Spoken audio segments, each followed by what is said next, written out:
Hello guys, welcome back to the channel target RT. तो आज मैं आपको बताने वाली हूँ कि ऐसे कौन से टॉप 5 पैरामेडिकल कोर्सेज हैं आफ्टर 12th जिनमें अपन अपना करियर सेट कर सकते हैं। तो आइए अपन जानते हैं वो ऐसे कौन से टॉप 5 पैरामेडिकल कोर्सेज हैं। तो जो नंबर फर्स्ट पे आता है वो है रेडियोलॉजी कोर्स। नंबर सेकंड पे जो कोर्स आता है वो फिजियोथेरेपी का कोर्स होता है। नंबर थर्ड पे जो आता है डायलिसिस टेक्नीशियन आता है। नंबर फोर्थ पे जो कोर्स आता है वो ओटी टेक्नीशियन का कोर्स आता है। नंबर फिफ्थ पे आता है मेडिकल लैब टेक्नीशियन का कोर्स। अब ये जो 5 पैरामेडिकल के कोर्सेस हैं ये डिप्लोमा में भी होते हैं, डिग्री में भी होते हैं। वो आप पे डिपेंड करता है कि आप अपने 2 साल इन्वेस्ट करना चाहते हैं या आप अपने 4 साल इन्वेस्ट करना चाहते हैं। अगर आपके पास कम टाइम है और आपको जल्दी जॉब चाहिए तो इन सभी कोर्सेज के अंदर आप अपना डिप्लोमा कंप्लीट करके गवर्नमेंट जॉब पा सकते हैं। अगर आपके पास थोड़ा अधिक समय है तो आप इनके अंदर डिग्री करके एक अच्छी जॉब अपॉर्चुनिटी ले सकते हैं। तो आइए सबसे पहले अपन पढ़ते हैं रेडियोलॉजी। तो नंबर फर्स्ट पे है रेडियोलॉजी। अब रेडियोलॉजी बेसिकली हॉस्पिटल का एक डिपार्टमेंट होता है जिसके अंदर रेडियोग्राफर्स वर्क करते हैं। अब रेडियोग्राफर्स क्या होता है? रेडियोग्राफर होते हैं जो इस प्रोसीजर जैसे सीटी स्कैन होता है, इसके अंदर एमआरआई होते हैं, इनको परफॉर्म करने वाले जो होते हैं, इन मशीन को जो चलाने वाले होते हैं उनको ही रेडियोग्राफर बोलते हैं। अब सवाल मन में उठता है कि एक्सरे, सीटी स्कैन काम क्या करती हैं? बेसिकली काम ये करती है अपनी बोन्स वगैरह की इमेज लेने के लिए। कभी आप हॉस्पिटल में गए हो, अब आपके बोन से रिलेटेड कोई भी दिक्कत हो तो डॉक्टर सीटी स्कैन और एक्सरे रिकमेंड करता है अपन को। तो जो सीटी स्कैन एक्सरे को परफॉर्म करते हैं तो वो होते हैं रेडियोग्राफर्स। तो अपन इसके अंदर जानते हैं कि इसके लिए क्या एलिजिबिलिटी होनी चाहिए, क्या अपन इसके अंदर फीस होती है डिप्लोमा और डिग्री के लिए, और क्या इसकी स्टार्टिंग सैलरी होती है। तो फर्स्ट ऑफ ऑल अपन देखते हैं कि एलिजिबिलिटी क्या होनी चाहिए। तो एलिजिबिलिटी इसके अंदर चाहिए कि 10th + 12th पास आउट होने चाहिए और 12th के अंदर आपको साइंस स्ट्रीम होनी चाहिए। तो 12th के अंदर जो साइंस स्ट्रीम है उसमें आपके पीसीबी भी हो सकती है, पीसीएम भी हो सकती है, दोनों चलेगी।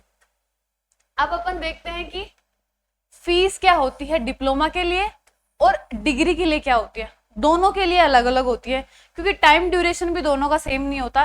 ये 2 साल का होता है और ये 4 साल का कोर्स होता है।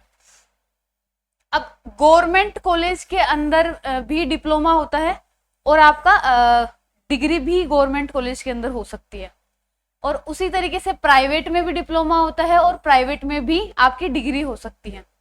तो वो आप पे डिपेंड करता है कि आप गवर्नमेंट से एडमिशन ले रहे हैं प्राइवेट से। अब गवर्नमेंट से एडमिशन कैसे ले, इसके लिए मैंने अलग से वीडियो बना रखा है, आप उसको चेकआउट कर सकते हैं। तो अपन देखते हैं कि गवर्नमेंट की फीस क्या होती है। 25,000 से लेके 50,000 पर ईयर की फीस होती है इसकी, और प्राइवेट के अंदर स्टार्टिंग 60,000 रुपए से लेके, वो कॉलेज पे डिपेंड करता है कि 1 लाख तक की फीस हो सकती है डिप्लोमा के लिए। वो डोनेशन, अब डोनेशन तो कितना भी हो सकता है, वो कॉलेज वालों पे डिपेंड करता है कि वो कितना लेते हैं। इसके बाद है फीस फॉर डिग्री। अब डिग्री के अंदर गवर्नमेंट कॉलेज से अगर आप डिग्री कर रहे हैं तो आपकी 45 से लेके 70,000 रुपए तक पर ईयर की फीस हो सकती है। अलग अलग स्टेट के अंदर अलग अलग गवर्नमेंट कॉलेजों में अलग अलग फीस का स्ट्रक्चर होता है। बेसिकली 45 से 70,000 रुपए तक का ही होता है। इसके बाद है प्राइवेट कॉलेज।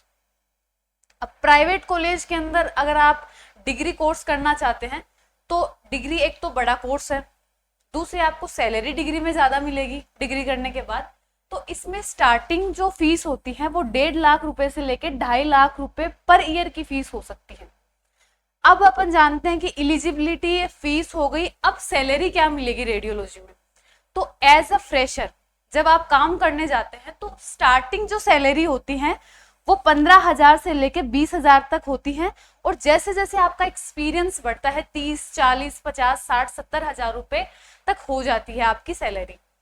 अब अपन नेक्स्ट देखते हैं कि रेडियोलॉजी के बाद में कौन सा कोर्स आता है। रेडियोलॉजी के बाद में मैं सजेस्ट करती हूँ आपको फिजियोथेरेपी। आज के टाइम में फिजियोथेरेपी की बहुत ज्यादा नीड है क्योंकि हर अपनी जो डेली रूटीन है उसके अंदर फिजियोथेरेपी की जो नीड है वो दिन से दिन बढ़ती जा रही है। जो फिजियोथेरेपी है उसको करने वालों को फिजियोथेरेपिस्ट बोलते हैं। बेसिकली हॉस्पिटल का कोर्स है, हॉस्पिटल के अंदर आपको करना होता है फिजियोथेरेपी।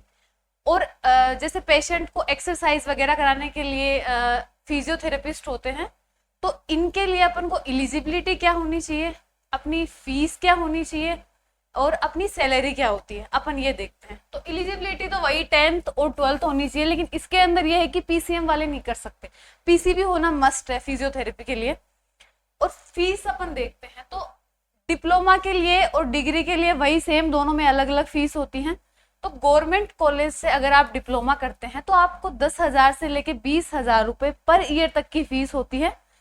वहीं अगर आप प्राइवेट से डिप्लोमा करते हैं तो 50,000 से लेके स्टार्टिंग 50,000 से लेके 1 लाख रुपए पर ईयर की फीस आपकी हो सकती है। जानते हैं कि डिग्री के लिए क्या फीस होनी चाहिए। तो डिग्री के लिए अपनी जो फीस होती है वो 10,000 रुपए से लेके 50,000 तक, सॉरी यहाँ पे मिसप्रिंट है, तो अपनी 10,000 से लेके 50,000 पर ईयर की फीस होती है।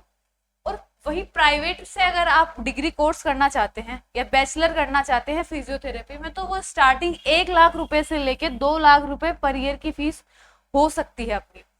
आई सेड हो सकती है क्योंकि अलग अलग प्राइवेट कॉलेजों पे डिपेंड करती है, अलग अलग फीस स्ट्रक्चर होता है उनका। अब अपन इसमें अपनी सैलरी देखते हैं। स्टार्टिंग जो सैलरी होती है एज ए फिजियोथेरेपिस्ट वो होती है 20,000 से लेके 30,000 तक।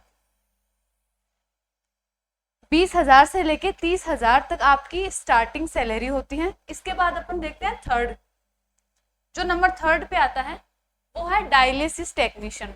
अब जो डायलिसिस टेक्नीशियन है, अब इसका इंट्रो देखते हैं अपन कि क्या होता है डायलिसिस टेक्नीशियन, कहाँ कहाँ इसकी डिमांड है। इसकी डिमांड इंडिया में ही नहीं जबकि फॉरेन में भी इसकी डिमांड होती है बहुत ज्यादा। आप ये कोर्स करके अब्रोड भी जा सकते हैं अपना करियर बनाने के लिए।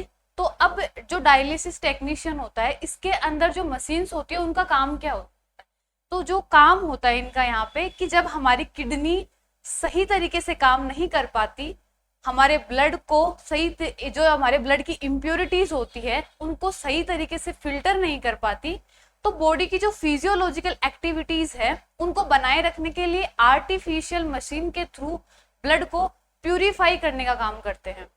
तो ये जो प्रोसेस होती है वो डायलिसिस टेक्नीशियन करता है मशीन के थ्रू, आर्टिफिशियल मशीन के थ्रू। अब इस कोर्स के अंदर अपनी एलिजिबिलिटी चेक करते हैं, fees structure and salary. Eligibility है इसमें आप 10th और 12th पास आउट होने चाहिए विथ पीसीबी। फीस स्ट्रक्चर है डिप्लोमा के लिए आपके, अगर आप गवर्नमेंट से कर रहे हैं तो 50 से लेके 60,000 रुपए पर ईयर आपकी फीस होगी। वहीं अगर आप प्राइवेट से कर रहे हैं तो स्टार्टिंग 70,000 यानी 70,000 रुपए से लेके 1 लाख रुपए पर ईयर की फीस आपकी हो सकती है। इसके बाद है डिग्री के लिए क्या फीस होगी अपनी, तो डिग्री के लिए अपनी फीस गवर्नमेंट के अंदर 50,000 रुपए पर ईयर होती है और प्राइवेट से अगर अपन करते हैं तो स्टार्टिंग 1 लाख रुपए से लेके 2 लाख रुपए पर ईयर की फीस होती है। अब अपन इसके बारे में देखते हैं कि इसकी सैलरी क्या होती है। Starting salary as a fresher अगर आप लग रहे हैं तो इसकी सैलरी होती है, स्टार्टिंग होती है 15,000 से लेके 20,000 पर मंथ की। जो सैलरी मैं इनमें पांचों कोर्स में बता रही हूँ वो स्टार्टिंग सैलरी होती है। इसके बाद जितना आपको एक्सपीरियंस होगा उस हिसाब से आपकी सैलरी इंक्रीज होती जाती है। नंबर 4 पे अपन देखते हैं ओटी टेक्नीशियन। अब ओटी टेक्नीशियन का आपने बहुत बार नाम सुना होगा। ओटी टेक्नीशियन जो होता है वो बेसिकली डॉक्टर जो होते हैं ऑपरेशन थिएटर के अंदर उनको असिस्ट करने का काम करता है ऑपरेशन के टाइम पे। तो ये बहुत अच्छा कोर्स है वैसे देखा जाए तो, और बहुत इजी भी है। मतलब इन पांचों के अंदर मैं आपको ये वाला कोर्स रिकमेंड करती हूँ अगर आपको जल्दी से, अगर मतलब ज्यादा टफ भी एग्जाम नहीं देनी और थोड़ा लेंथी सिलेबस भी नहीं है इसका, तो सबसे अच्छा कोर्स ओटी टेक्नीशियन का होता है। अब इसके लिए अपनी एलिजिबिलिटी क्या होनी चाहिए, आप 10th plus 12th pass out हो पीसीबी से, मतलब आपकी पीसीबी यानी फिजिक्स केमिस्ट्री और बायोलॉजी होनी चाहिए 12th के अंदर।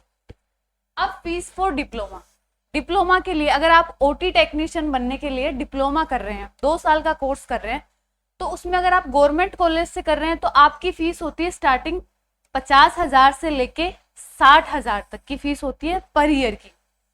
और प्राइवेट से अगर आप किसी भी प्राइवेट इंस्टीट्यूट से, कॉलेज से अगर आप ये कोर्स करना चाह रहे हैं तो स्टार्टिंग 70,000 से लेके 90,000 पर ईयर की फीस हो सकती है इसकी डिप्लोमा के लिए। अब अपन देखते हैं कि डिग्री के लिए क्या फीस होगी इसकी। तो डिग्री के लिए जो अगर आप गवर्नमेंट से कर रहे हैं तो 50,000 से 70,000 होगी पर ईयर की फीस। वहीं अगर आप प्राइवेट से करते हैं तो 1 लाख रुपए से लेके 3 लाख रुपए पर ईयर तक की फीस हो सकती है आपकी इसकी। अब है सैलरी की बात आती है कि ओटी टेक्नीशियन बनने के बाद हमारी सैलरी क्या होनी चाहिए। तो ये स्टार्टिंग सैलरी 20,000 से 25,000 रुपए पर मंथ आपकी सैलरी हो सकती है इसमें। ओटी टेक्नीशियन का कोर्स बहुत अच्छा है, मैं फिर रिपीट करना चाहती हूँ। अगर आपको ज़्यादा हार्ड जैसे सिलेबस है आपका, ज़्यादा हार्ड सिलेबस है वो आपका नहीं पढ़ना और आपको नॉर्मल सी तैयारी करके ही अपनी गवर्नमेंट जॉब लेनी है मेडिकल फील्ड के अंदर, तो आप ओटी टेक्नीशियन का कोर्स जरूर कीजिएगा। अब नंबर 5 पे आता है medical lab technician, MLT। MLT क्या होती है? आप हॉस्पिटल गए हो, आपने सीबीसी लाइफ टाइम में कभी ना कभी एक बार सीबीसी, आरबीसी, LFT टेस्ट तो जरूर करवाए होंगे। तो ये जो टेस्ट होते हैं वो लैब के अंदर होते हैं और जो लैब में काम करने वाले होते हैं उनको लैब टेक्नीशियन बोलते हैं। अब लैब टेक्नीशियन जो है इसके अंदर अपनी एलिजिबिलिटी क्या होनी चाहिए? तो वही कि आप 10th और 12th पास आउट होने चाहिए। आपके 12th के अंदर साइंस स्ट्रीम होनी चाहिए। साइंस में चाहे आपके पीसीबी हो चाहे आपके पीसीएम हो, दोनों ही चलती है।